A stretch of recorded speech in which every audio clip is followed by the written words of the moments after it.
પોલીસમાં એરપોર્ટ પર ફરજ બજાવતા મહિલા પોલીસ કર્મીએ ગળે ફાંસો ખાઈને આત્મહત્યા કરી લીધી હોવાનું સામે આવ્યું છે। સુરતના અઠવાલાઇન્સ વિસ્તારમાં આવેલા બસેરા હાઉસમાં રહેતા મહિલા પોલીસ કર્મીએ કોઈ કારણોસર પોતાના ઘરે આત્મહત્યા કરી લીધી। મૃતકને પોલીસ દ્વારા ગાર્ડ ઓફ ઓનર આપવામાં આવ્યું હતું। ગળે ફાંસો ખાઈને આત્મહત્યા કરી લેનાર મહિલા પોલીસ કર્મીનું નામ શેતલ ચૌધરી છે। તેઓ સુરત એરપોર્ટ પર ફરજ બજાવતા હતા। અઠવાલાઇન્સ સ્થિત બસેરા હાઉસમાં પોતાના નિવાસ સ્થાને એકલા હતા ત્યારે કોઈ કારણસર ગળે ફાંસો ખાઈને જિંદગી ટૂંકાવી લીધાનું સામે આવ્યું છે।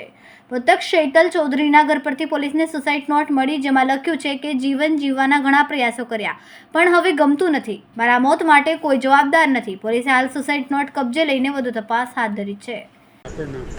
મારું નામ કાજલબેન। બેન, તમે ક્યાં રહો? એમ તો અમે પહેલાં ગામડે રહીએ છીએ, પણ અત્યારે આ નોકરી કરતી હતી મારી બેન પોલીસમાં, તો એની જોડે રહેવા આવ્યા હતા અમે। તો સુરતમાં કઈ જગ્યા ઉપર રહો છો? અહીંયા અઠવાલાઇન્સ ઇન્ડોર સ્ટેડિયમની નજીક। શું એરિયા પૂરો એપાર્ટમેન્ટનો? બસેરા હાઉસ એવું કહેવાય છે ને, ઓલિમ્પિક ટાવરની સામે। કેટલો ટાઈમ પહેલા આવ્યા હતા રહેવા?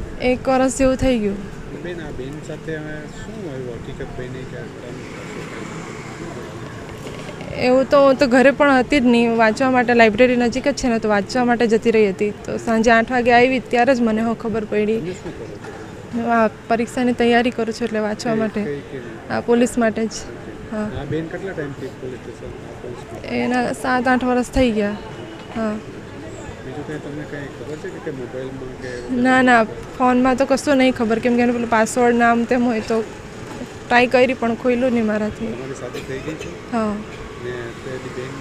ના એનો નથી, તમારાથી મોટી કે નાની? નાની છે। મમ્મી પપ્પા શું કરે? મમ્મી પપ્પા ખેતી કરે, કામ જ રહે છે। કંઈ કહેવા માંગશો તમે? ના।